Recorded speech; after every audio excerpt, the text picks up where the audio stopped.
Génesis capítulo 22, versículo del 1 al 19. Y vamos a iniciar una serie que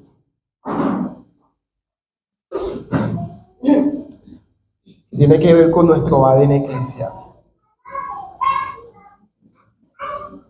El año pasado hablamos de nuestro ADN eclesial, y hablamos de algunos valores que nos definen como iglesia.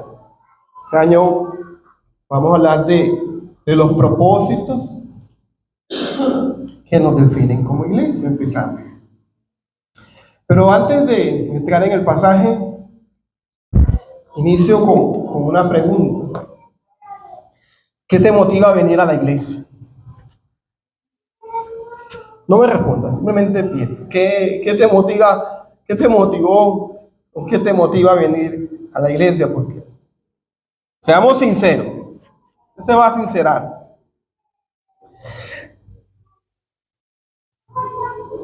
Hay domingos en los que la semana fue tan pesada que lo único que queremos es descansar porque el cuerpo pide cama.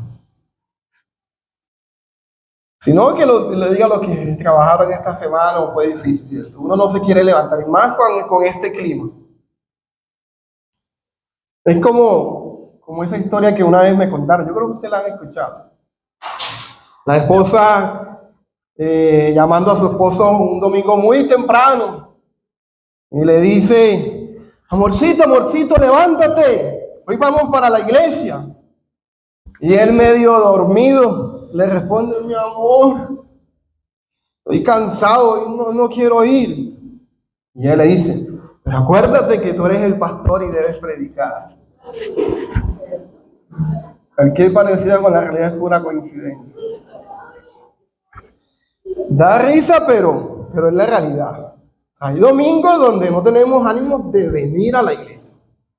A veces estamos cansados, otras veces desanimados, y otras con la cabeza llena de trabajo, de cosas pendientes, de arreglos en la casa que no he lavado, que no he hecho oficio, las deudas, las responsabilidades que parecen más urgentes. Y uno puede empezar el año con mucho ánimo, ¿cierto? Pero si no tenemos un fundamento sólido que nos motive a congregarnos, fácilmente podemos desanimar.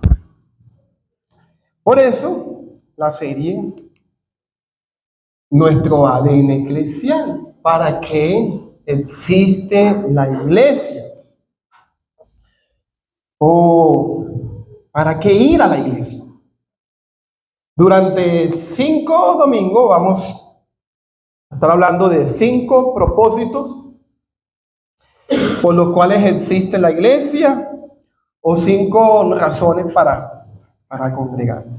Entonces, el pasaje de hoy abordaremos el primer propósito o la primera razón para ir a la iglesia. Usted se motive.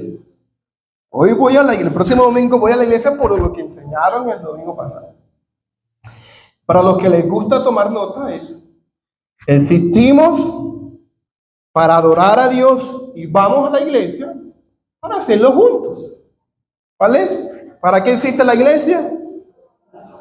Para adorar a Dios. ¿Y para qué vamos? Para adorar juntos. Vamos a la iglesia a adorar juntos. Ese es lo que voy a estar repitiendo todos los domingos, los propósitos. El primero es: existimos para adorar. Y el bosquejo, la estructura es muy sencilla. Vamos a tocar 2 puntos sencillos. En el pasaje de Romanos 12 veremos una definición de la adoración. Y en el pasaje de Génesis veremos un ejemplo de adoración en la vida de Abraham. Entonces, ¿qué tal si primero leemos Romanos 12 y luego Génesis 22. Entonces, si nada se lo impide, leemos la palabra del Señor y nos colocamos de pie.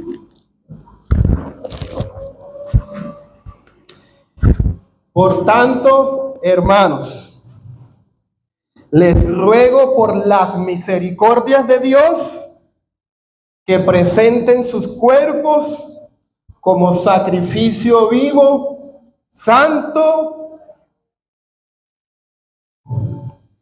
aceptable a Dios, que es el culto racional de ustedes. Nuevamente.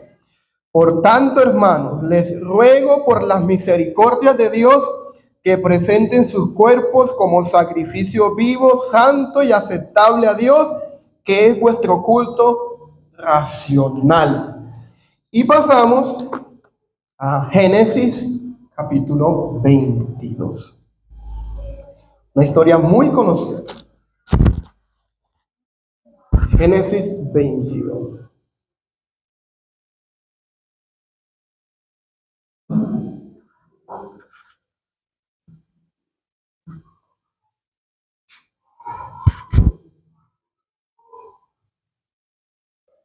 Aconteció que después de estas cosas, Dios probó a Abraham y le dijo: Abraham, y él respondió: aquí estoy. Y Dios dijo: toma ahora a tu hijo, tu único, a quien amas,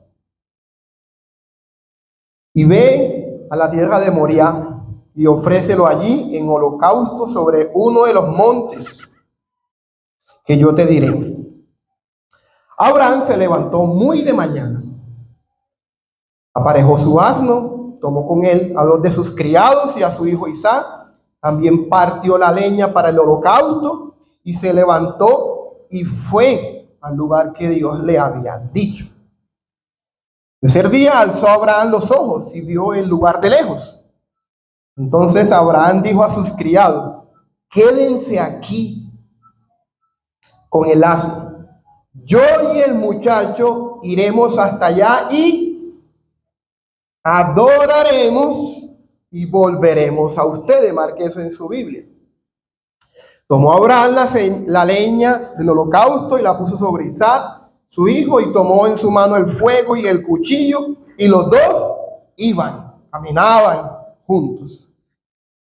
Isaac habló a su padre Abraham: Padre mío. Respondió: aquí estoy, hijo mío. Aquí están el fuego y la leña, dijo Isaac. Pero ¿dónde está el cordero para el holocausto? Algo como que no me suena aquí. Y Abraham respondió: Dios proveerá para sí el cordero para el holocausto, hijo mío. Y los dos iban juntos o caminaban. Llegaron al lugar que Dios le había dicho, y Abraham edificó allí el altar. Tiró la leña, ató a su hijo Isaac y lo puso en el altar sobre la leña. Entonces Abraham extendió su mano y tomó el cuchillo para sacrificar a su hijo. Pero el ángel del Señor lo llamó desde el cielo y dijo: Abraham, Abraham. Y él respondió: aquí estoy. Y el ángel dijo: no extiendas tu mano contra el muchacho, ni le hagas nada, porque ahora sé que temes a Dios, ya que no me has rehusado a tu único hijo, a tu hijo, tu único. Entonces Abraham alzó los ojos y miró y vio un carnero detrás del trabado de los cuernos en un matorral. Abraham fue, tomó el carnero y le ofreció en holocausto en lugar de su hijo. Y Abraham llamó a aquel lugar con el nombre del Señor proveerá, el Señor Jireh. Como se dice hasta hoy, es el monte del Señor se proveerá. El ángel del Señor llamó a Abraham por segunda vez desde el cielo y le dijo: por mí mismo he jurado, declara el Señor, que por cuanto has hecho esto y no me has rehusado tu hijo, tu único, de cierto te bendeciré grandemente, multiplicaré en gran manera tu descendencia como las estrellas del cielo y como la arena en la orilla del mar, y tu descendencia poseerá la puerta de sus enemigos.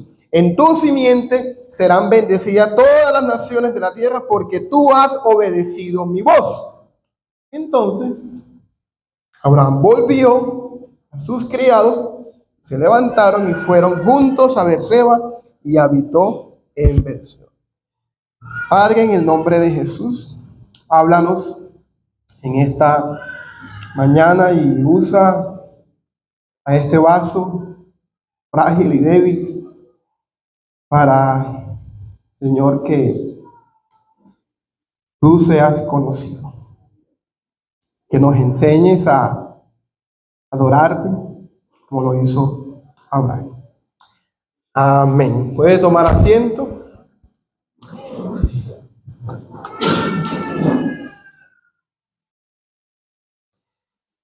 Quiero iniciar con un caso hipotético de una pareja cristiana, pensando en esto de la definición de la adoración, que no entiende el concepto de la adoración. Es un caso hipotético, cualquier parecido con la realidad nuevamente es pura coincidencia, se sienta aludido, es pura coincidencia.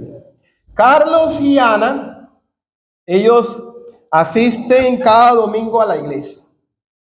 Y cuando comienza el tiempo de alabanza, con canciones rápidas, Ana suele quedarse sentada observando a los demás. Ella no canta, ella no participa, simplemente espera. Y a veces Ana intencionalmente llega tarde porque no disfruta de las canciones rápidas. Un domingo, Carlos, el esposo, se inclina y le pregunta en voz baja: ¿por qué no cantas?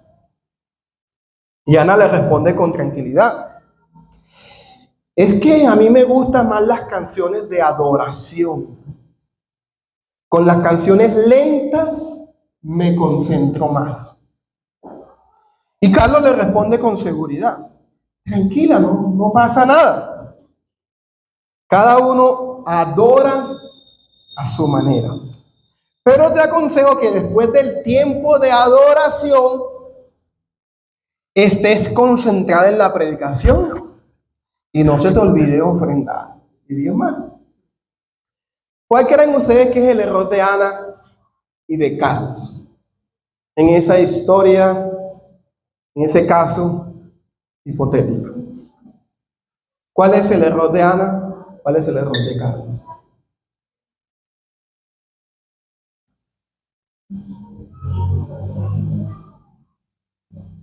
Es el mismo. ¿Está bien? Ambos han reducido la adoración a un momento del culto o a una ocasión. Para ellos la adoración es un momento en el culto o una ocasión. Las canciones lentas para Ana es el tiempo de adoración. ¿Has escuchado ese tipo de expresiones? Vamos a entrar en un tiempo de adoración con las canciones lentas. Pero para Carlos, el tiempo de la predicación y de las ofrendas no forman parte de la adoración. Por eso él habla de la predicación y de la ofrenda como algo que viene después del tiempo de la adoración. Si notaron, es que después del tiempo de adoración, por favor, escucha la predicación. Entonces, como si la predicación o el tiempo de ofrenda no fuera un tiempo de adoración. Ana y Carlos hacen parte del grupo de creyentes que piensan que la adoración congregacional es solo cantar canciones lentas. Yo sé que para muchos esto es algo nuevo y para otros es algo que ya han venido escuchando porque se ha enseñado mucho. Entonces, pero Ana y Carlos hacen parte del grupo de creyentes que piensan que la adoración congregacional es solo cantar canciones lentas y en el resto del culto no se adora.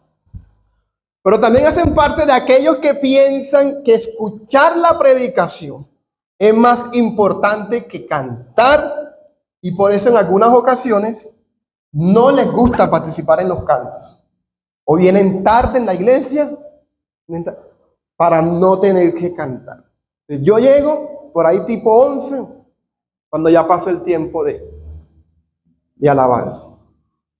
Pero la verdad es que según Romanos 12, versículo 1, la iglesia existe para adorar. ¿Para qué existe la iglesia? La iglesia existe para adorar a Dios. La razón principal por la que Dios nos salvó y nos reunió como iglesia fue para adorarle. Y todo, oiga esto, todo lo que hacemos en la iglesia y fuera de ella debe ser un acto de adoración a Dios. Dígame amén a eso.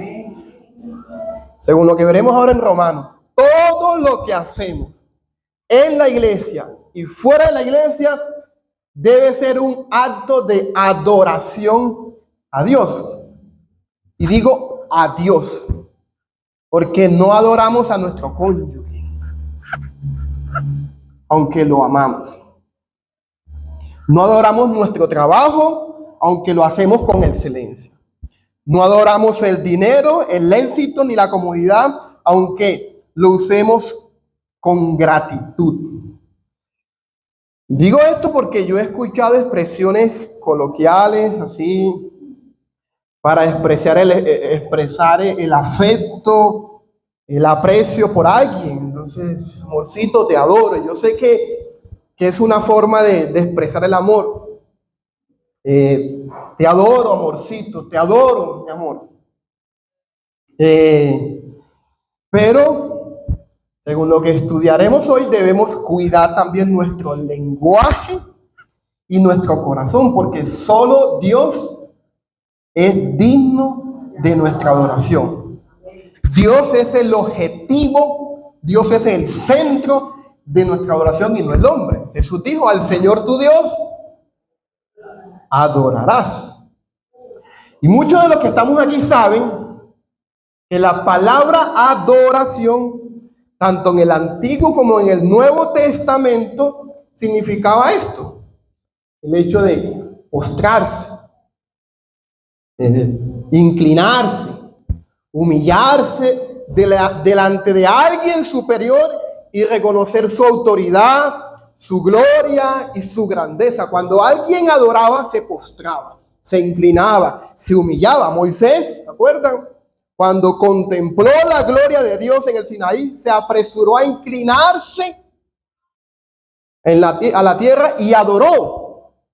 Los magos, cuando llegaron ante Jesús con sus regalos, se postraron y adoraron. O sea, adorar es inclinarse, postrarse, humillarse delante de alguien superior, viendo los ejemplos. Pero sin embargo, en Romanos 12, versículo 1, a mi parecer, nos presenta la definición más amplia y más conocida que los cristianos tenemos sobre la adoración. Cuando usted quiere buscar una definición de adoración, aquí está en Romanos 12. Pablo dice, puse aquí la Reina Valera: así que, hermanos, les ruego por las misericordias de Dios que presenten vuestros cuerpos en sacrificio vivo, santo, agradable a Dios, que es vuestro culto racional. La palabra culto es traducida, la Nueva Traducción Viviente, como adoración a Dios. Dice: por tanto, amados hermanos, les ruego que entreguen su cuerpo a Dios por todo lo que Él ha hecho a favor de ustedes, que sean un sacrificio vivo y santo, la clase de sacrificio que a Él le agrada. Esa es la verdadera forma de adorarlos.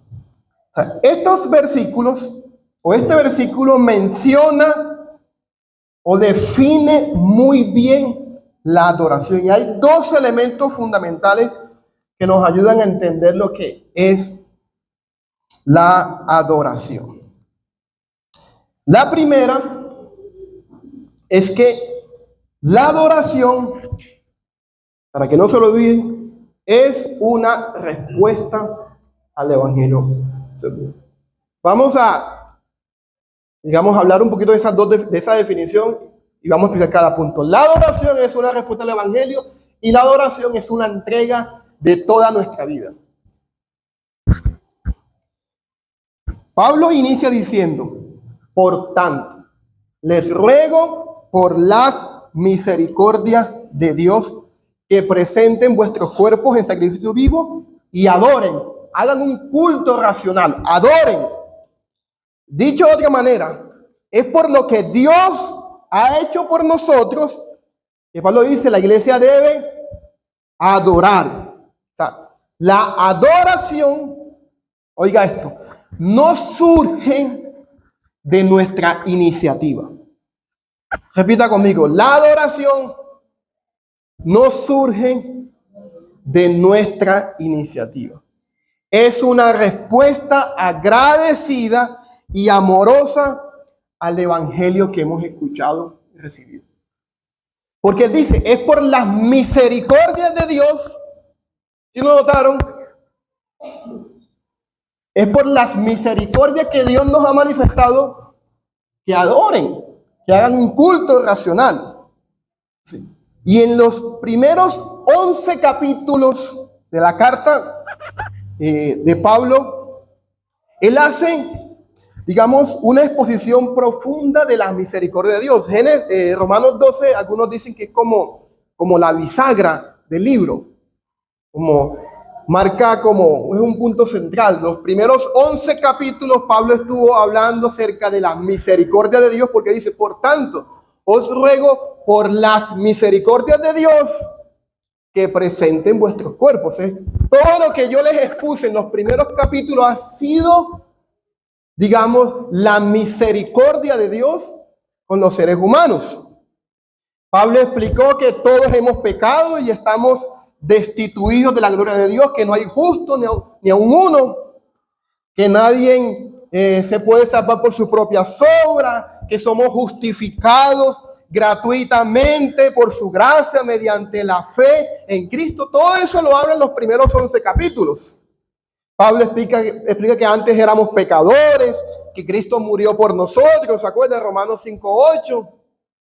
Que ahora no hay ninguna condenación para los que están en Cristo Jesús, Romanos capítulo 8, que hemos sido liberados del dominio del pecado y que ahora somos nuevas criaturas en Cristo. Todo eso fue pura misericordia de Dios y por lo tanto nos pide que adoremos. Y me gusta cómo lo dice este pastor británico. Él dice, la adoración nunca inicia con nosotros. Siempre es una respuesta a la verdad. Fluye de un entendimiento de quién es Dios y de lo que ha hecho por nosotros en Cristo.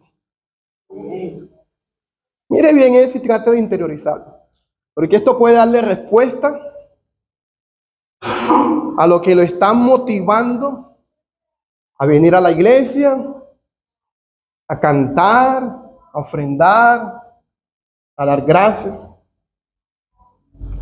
La adoración es una respuesta a la verdad de quién es Dios y lo que ha hecho por nosotros. Y por lo general, cuando a ti y a mí nos cuesta adorar a Dios, en este caso con cánticos, es por nuestro poco conocimiento de Dios o por la falta de meditación, oiga esto, en lo que Él es y en lo que ha hecho por nosotros. Cuando a ti y a mí nos cuesta adorar a Dios con cánticos, por lo general, es por nuestro poco conocimiento de Dios. No conocemos a Dios o no hemos meditado en quién es Dios y en lo que Él ha hecho por nosotros. Nuestra mente está saturada de tantas cosas menos de Dios. Un ejemplo, Estábamos cantando y tú cierras los ojos, quieres contemplar, decidir, tratas como de interiorizar eso, pero tu mente nos conecta. Estás pensando no sé, en los platos, en la ropa, en lo que dejaste en la casa, estás pensando en el almuerzo. O sea, tu mente no está acostumbrada, no la estás nutriendo, te cuesta conectarte. ¿No le ha pasado así? O te pones a orar y entonces cierras los ojos y dices que estás orando y te quedas dormido. Porque es cierto, uno ora también meditando y uno cierra los ojos y trata como interiorizar y ¿qué pasó? Y yo estaba orando y te pusiste a pensar en otra cosa. Ahí está la respuesta. Nos cuesta adorar con cánticos, nos cuesta adorar expresando a Dios nuestras oraciones por nuestra falta de meditación en quién es Dios y en lo que Él ha hecho. Pablo dice, es por las misericordias de Dios, es por lo que Él ha hecho, que les pido que adoren. Recuerden lo que Él ha hecho. O sea, es como querer mantener o encender un fuego sin leña. El fuego no arde. Necesitamos nutrirlo con leña para que se prenda y se mantenga encendido. Necesitamos nutrir el fuego.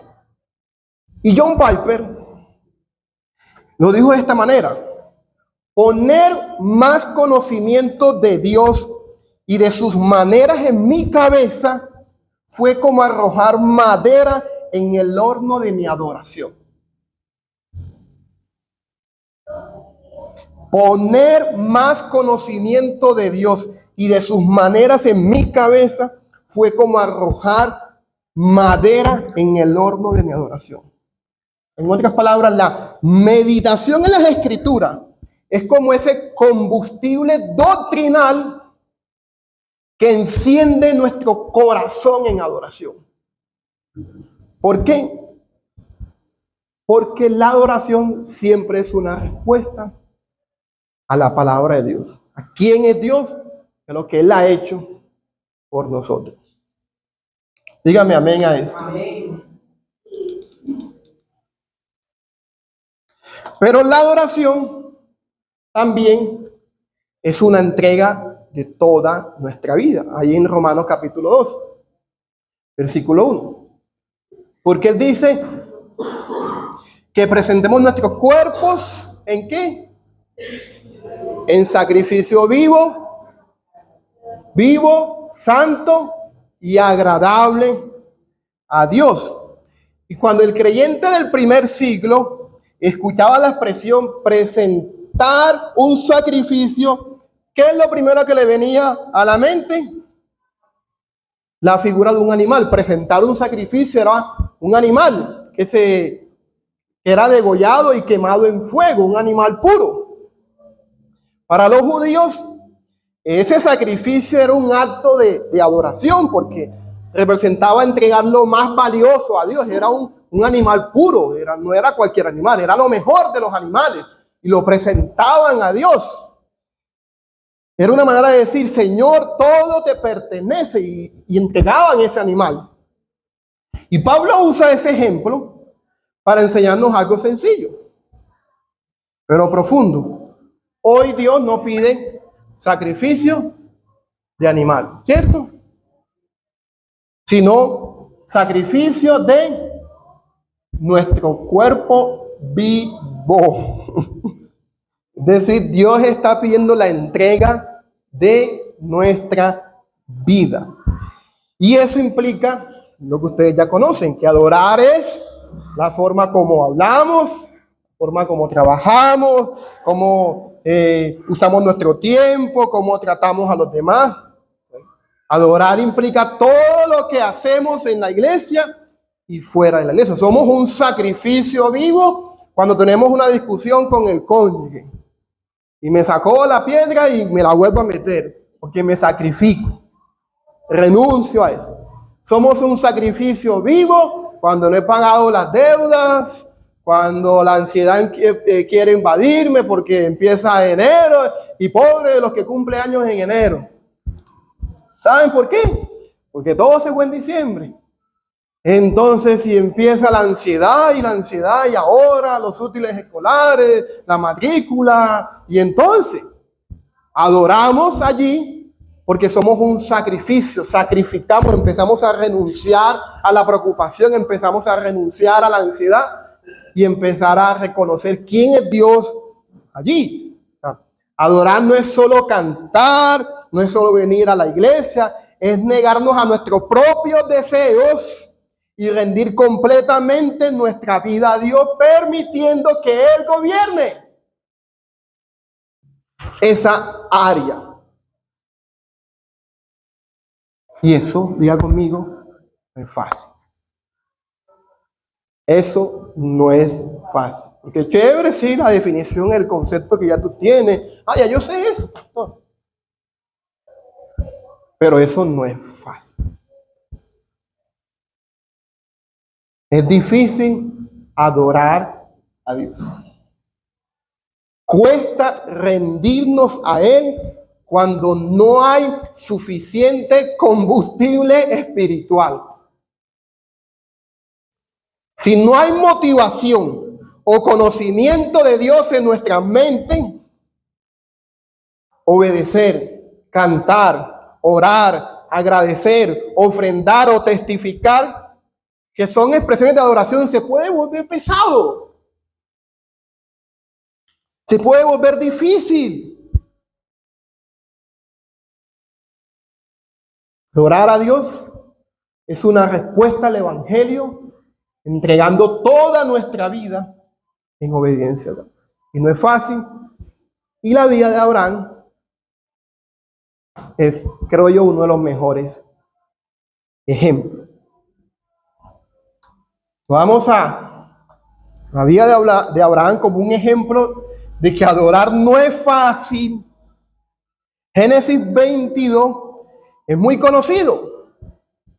Es conocido en la Biblia porque narra el día en que Dios probó la fe de Abraham al pedirle que sacrificara a su hijo, su único, dice, al quien tú amas.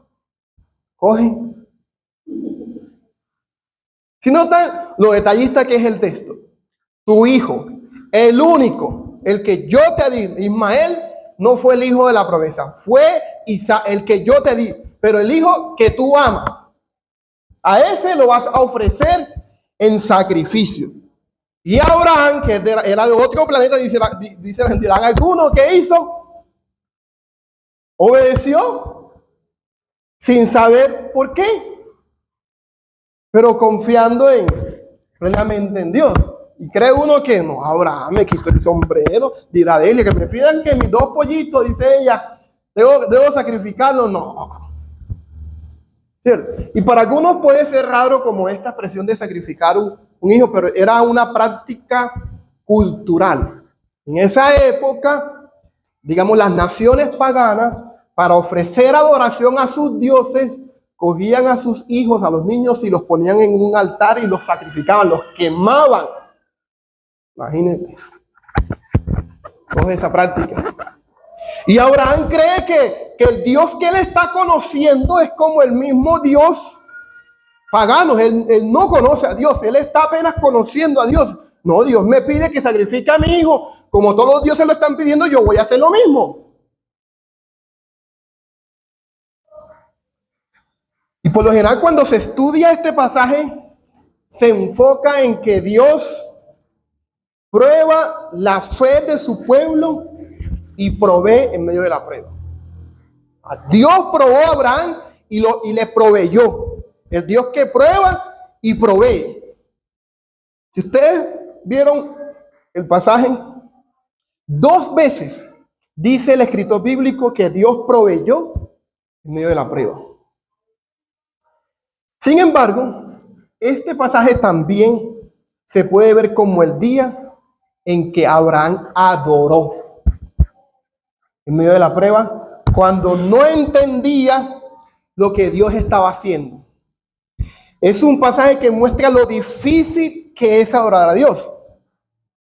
No sé si ustedes lo habían notado, pero Es la primera vez que aparece en la Biblia la palabra adoración. La primera vez. Abraham, luego de escuchar la petición de Dios y estar caminando 3 días, ¿qué le dice a sus criados? La frase que les pedí que marcaran, ¿qué le dijo a sus criados? ¿Qué le dijo Welling?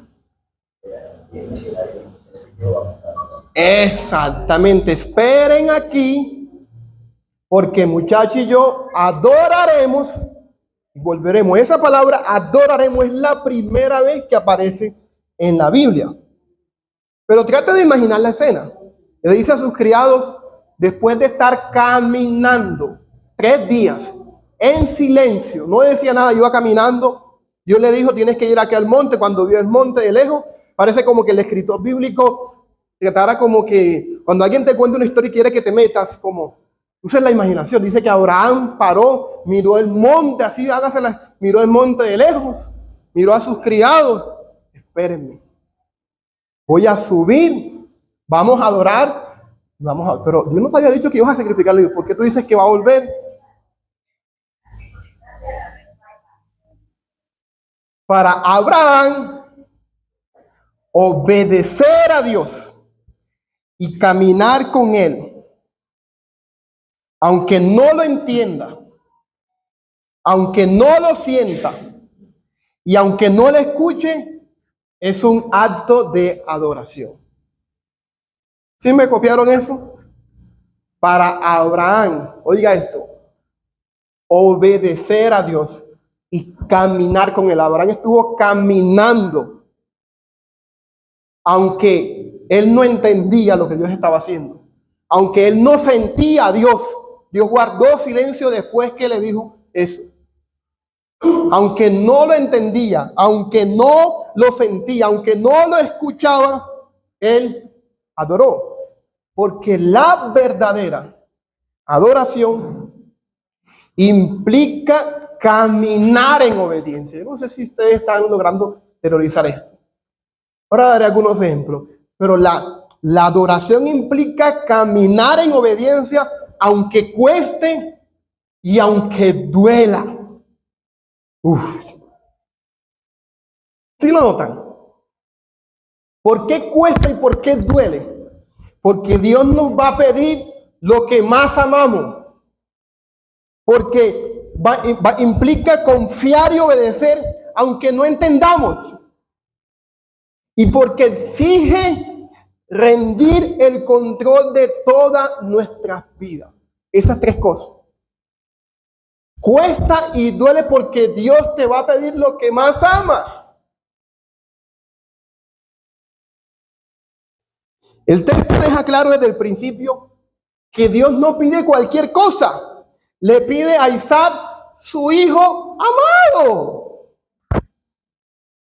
No me pidas a Ismael. Me vas a pedir a Isaac. Hasta la seriedad, hombre. Tu hijo amado. Y es más claro cómo lo traduce la NBI. Porque dice, toma a tu hijo, el único que tienes, el que tanto amas. Le añade tanto amas. Y ofrécelo en holocausto. Y uno se pregunta, yo me preguntaba, ¿por qué Abraham tiene que ofrecer a Dios lo que tanto ama? ¿Qué de malo tiene amar tanto a tu hijo? Si por 25 años los estuviste esperando, desde Génesis 12 a Génesis 22, cuando Dios le da la promesa, pasaron 25 años. ¿Y qué de malo tiene que lo ame tanto? ¿Por qué me pides que lo entregue? Es para que me lo diste. ¿Cuál era el propósito de la prueba? Creo yo que a veces Dios, para cuidar nuestro corazón,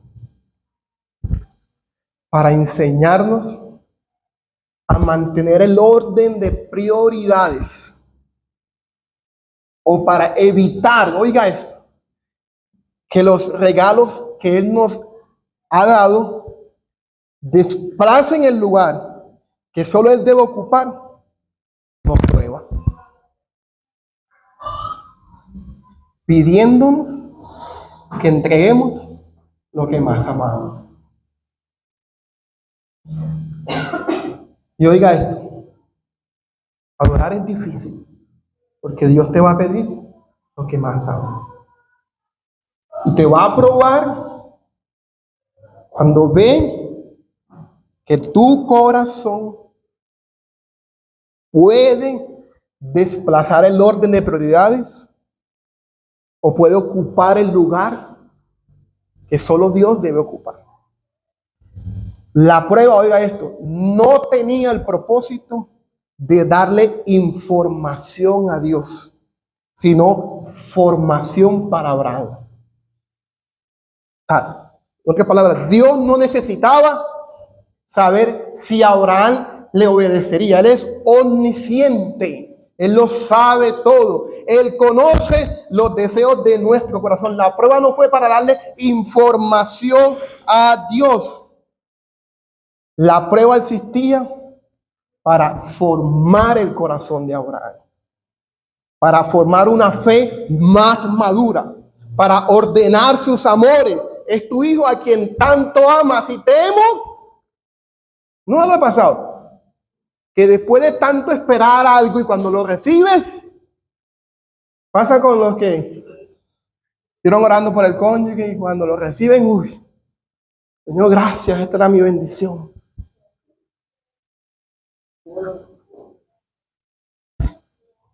Se vuelve un amor excesivo, controlador, con el cónyuge, y eso lo idolatra. Y se lo sabe uno por la forma como se desestabiliza la persona emocionalmente. Y la persona no está o le dice cosas. O también con los hijos. ¿Cierto? Lo has esperado tanto y cuando llegaron los hijos está la tentación de que eso ocupe. O pasa con el trabajo, lo has esperado tanto, tu bendición, y está la tentación de que eso ocupe en lugar de Dios. Entonces Dios, ¿qué hace? Después de hoy empieza a pedirte lo que puede ocupar su lugar. Empieza a ordenar tus amores y empieza a probar. Empieza a probarlas. En la Biblia, la prueba no son como los exámenes académicos. Cuando uno le hacen una prueba, un examen, es para ver qué es lo que tú sabes, ¿cierto? Pero no son como los exámenes académicos que te revelan datos. Las pruebas, oiga esto, existen en la Biblia o son un instrumento pedagógico que revelan y forman el corazón del creyente. Las pruebas son un instrumento pedagógico, una manera que Dios utiliza para revelar lo que hay en mi corazón, pero para formarlo. Por eso dice Santiago, la prueba de vuestra fe produce paciencia. Tenía bien claro Santiago. Y no hay nada de malo en amar mucho a los hijos. No hay nada de malo en amar mucho al cónyuge. No hay nada de malo en amar mucho al trabajo. El problema es amarlos más que a Dios. Ese es el problema. Y cuando eso está sucediendo, Dios te va a pedir que lo entregues como un acto de adoración. Pregúntate en esta mañana, ¿qué o a quién debes soltar y entregárselo a Dios en esta mañana? ¿Qué o a quién debes soltar, entregarlo como un acto de adoración? ¿Te ayudo? ¿Te ayudo? ¿Qué o quién? Eso que amas. ¿Qué es lo que amas? Bueno, ahí va. Ustedes me dijeron, si te cuesta perdonar, si te aferras al enojo o al orgullo, ya sea con tu cónyuge, con tus hijos, con tu jefe o con alguien de la iglesia, es porque estás amando más tu herida que a Dios. Amas más tu orgullo que a Dios. Y Dios te pide que lo sueltes. Que sueltes eso que tanto cuidas. Y perdones. Perdonar es un acto de adoración. Dígame amén a eso. ¿Le sigo ayudando? ¿Qué o a quién debes soltar? Para Abraham fue su hijo, un acto de oración, pero ¿a ti y a mí qué? Si te cuesta dejar de preocuparte, aquí me habla el Señor a mi anoche. Si te cuesta dejar de preocuparte y confiar en Dios, y sientes que tienes que controlar todo en tu casa o en tu trabajo o en el ministerio para que las cosas salgan bien, estás amando más la seguridad que te da el control que la confianza en Dios. Y dije yo, amén. Estoy amando más la seguridad que me da el control que la confianza en Dios. Y eso debemos entregarlo. Soltar la preocupación, soltar la ansiedad, soltar el control como un acto de oración. Señor, esa fue mi oración cuando llegué. Nuevamente suelto el control. Inicia el 2026 y tú eres quien va a edificar y pastorear. Solo soy un administrador, un mayordomo. Suelta el control, porque la ansiedad de que tenemos que controlarlo todo puede convertirse en un ídolo. Confiar es un acto de adoración. La última.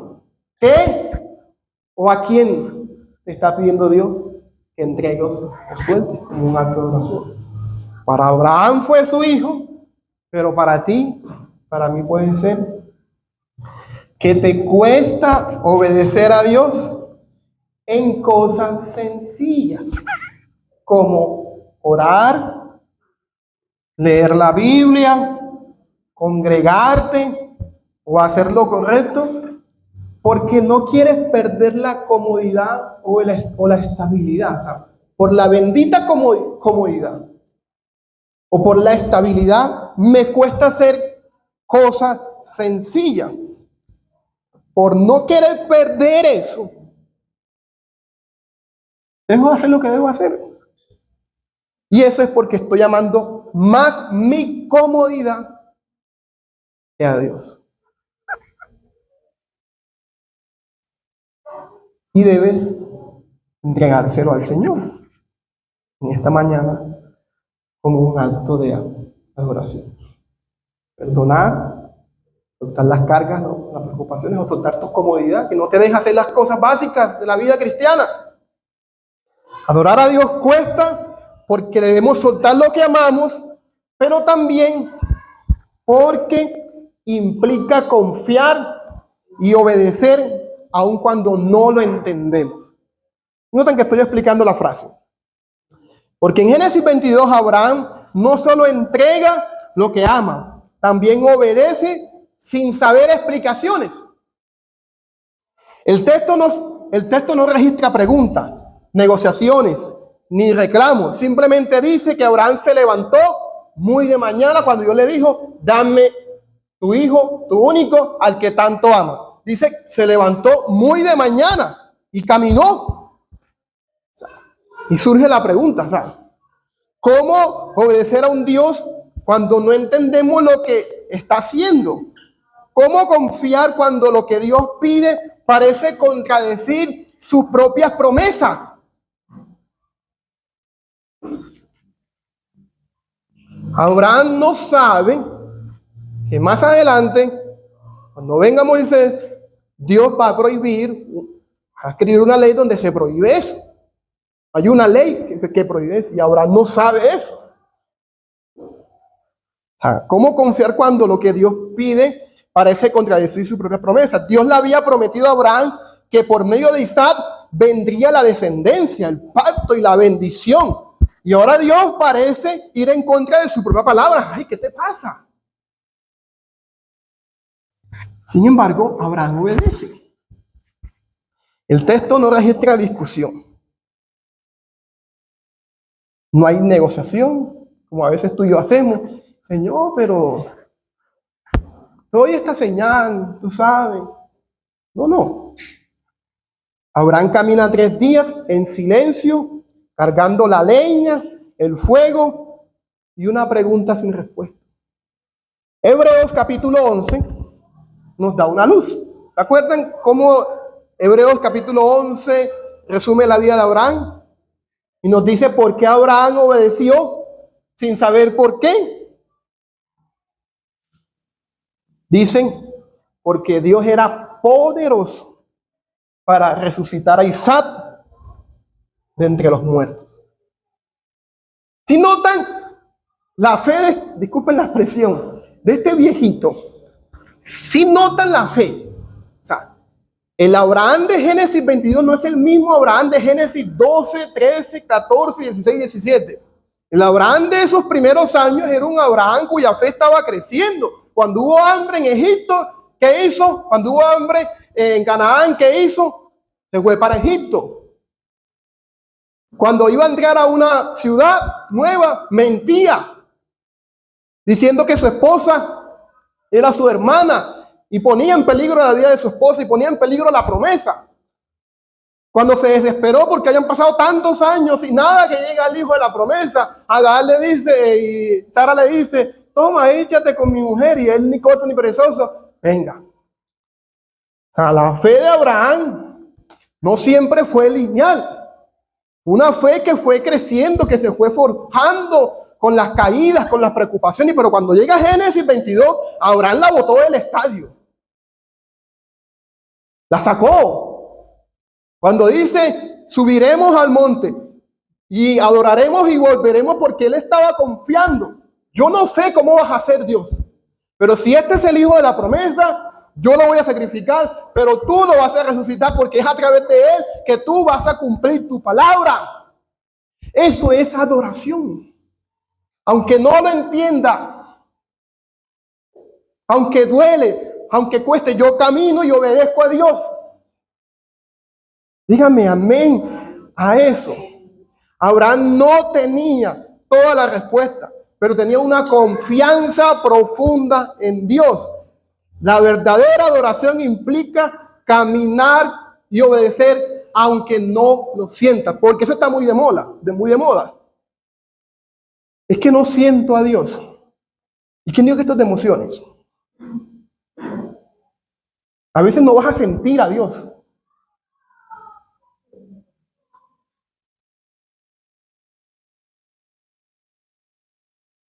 Pero hay que obedecerlo.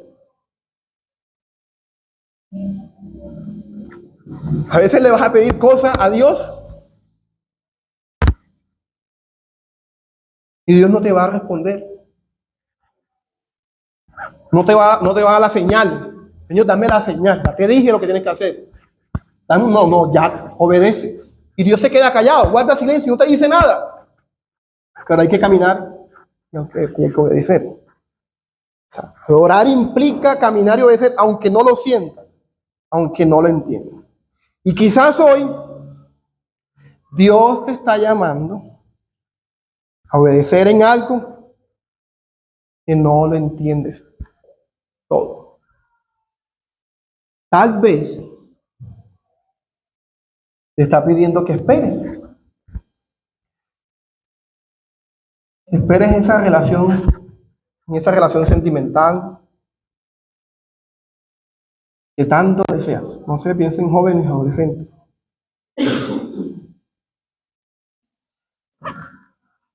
Y aunque no comprendes, se dice, espera, no es el momento. O que esperes en un trabajo, o que esperes en lo que sea que le estás pidiendo a Dios. Dice, Espera, confía, todavía no es el momento, no estás preparado para eso. Tal vez te está llamando a amar y a cuidar a tu cónyuge y a confiar en él cuando no entiendes su proceso ni sus decisiones. Es tu esposo. Hasta que la muerte nos separe. Es tu esposa. Hasta que la muerte obedece aunque no entiendas el proceso. Obedece aunque te cuesta. Sé que su temperamento es difícil. Sé que sus decisiones son difíciles. Sé que a veces no sientes amarlo. No sientes amarlo. Es que ya se me acabó el amor. ¿Se acuerdan de esa predicación? Amar no es cuestión de sentimiento. Es cuestión de convicción. Y Dios te está diciendo que adorar implica obedecer y confiar, aunque no lo entiendas y aunque no lo sientas. Dígale amén al que está al lado, para que no... Dígame. Quizás te está pidiendo nuevamente que perdones una vez más. Otra vez, te toca perdonarlo. Aunque no veas el arrepentimiento. Es que él tiene que acercarse a mí. No. Perdónalo una vez más sin que él se acerque a ti. Para que cuides tu corazón también. Aunque no entiendas por qué Dios te pide algo tan difícil, hazlo.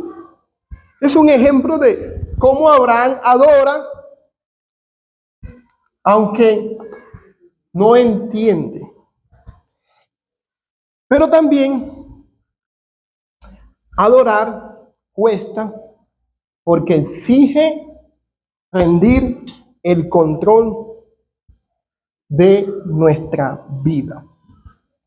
En Génesis 22, Abraham no solo entrega lo que más ama y obedece sin comprender, sino que también dejó que Dios tomara el control de la situación.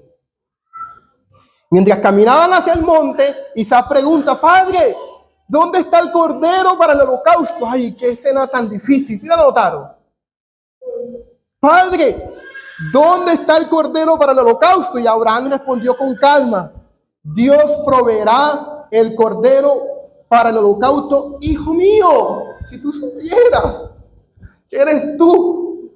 Pero Abraham dice: Dios proveerá para el holocausto, hijo mío. Y en esa respuesta vemos que Abraham renuncia al control del resultado. Él no sabe cómo Dios resolverá la situación, pero confía: Dios va a proveer, hijo mío.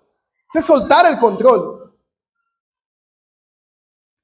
Y al llegar al lugar que Dios le indicó, Abraham construyó un altar, acomodó la leña.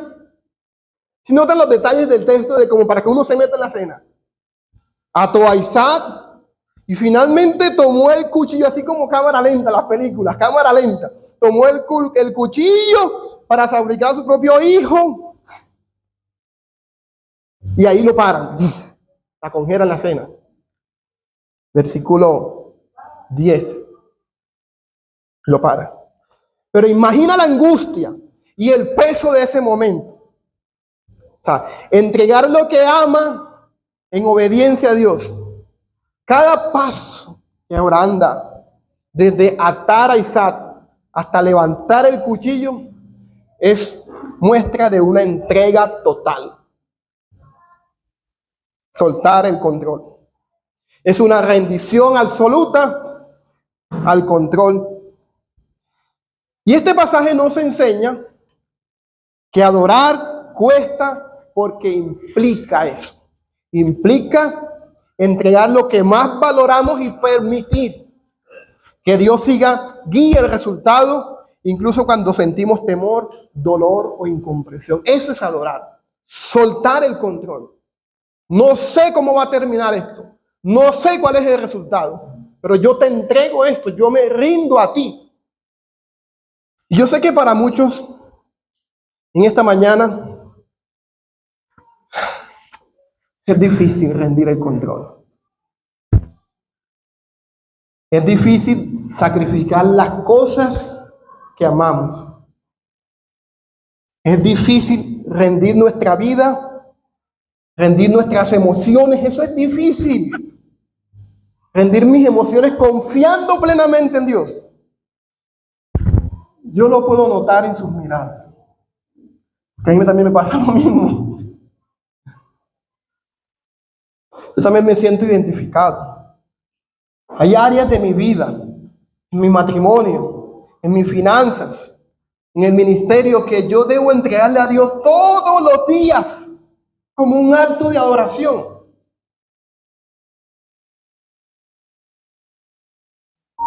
Y eso es lo que Dios nos está pidiendo a todos para iniciar el año. Cuando vengamos a la iglesia, recordemos que nosotros existimos para adorar y adorar de esta manera. Hacerlo aquí y fuera de la iglesia. No va a ser fácil, pero Dios va a proveer. Te la cambio. Dios ya proveyó a eso. Estamos atravesando o que vamos a atravesar.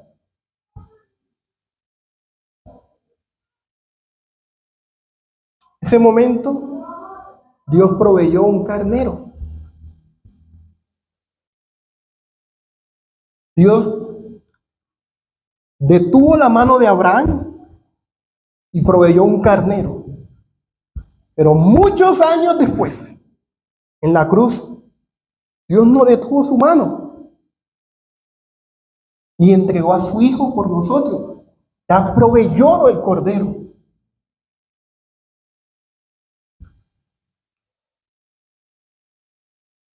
Abraham adoró en la prueba.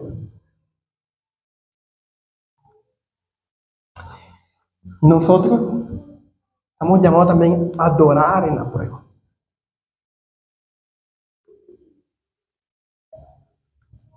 Hoy adoramos. Y si nos está costando adorar, recuerden cómo inició el sermón. A mayor o mejor motivación para adorar, siempre está recordar quién es Dios. Lo que ha dicho en su palabra y lo que ha hecho por nosotros en Cristo Jesús. Él ya proveyó. En Cristo, oiga esto, estamos completos. En Cristo podemos encontrar la fuerza que necesitamos para perdonar, la gracia que necesitamos para soltar. En Cristo ya tenemos. Eso se repite mucho en la Escritura. Así que, mis amados hermanos, este año, cada vez que vengamos a la iglesia, ven con el propósito de adorar. Pero con el propósito de adorar así, de entregar lo que más amas, de obedecer y confiar aunque no lo entiendas y de soltar el control. Ven con el propósito de encontrarte con el Cordero de Dios que quitó nuestros pecados.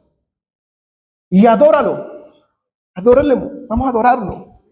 En respuesta a todo lo que Él ha hecho por nosotros. Aunque no lo sintamos. Aunque no lo entendamos. ¿Qué tal si nos colocamos de pie?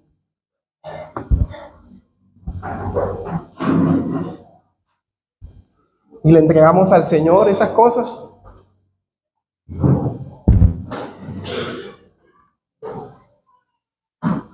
Medita. Dile, amado Dios, aquí estoy en esta mañana. Primer domingo del 2026 en nuestra iglesia local. Gracias Gracias por motivarme. Gracias por animarme.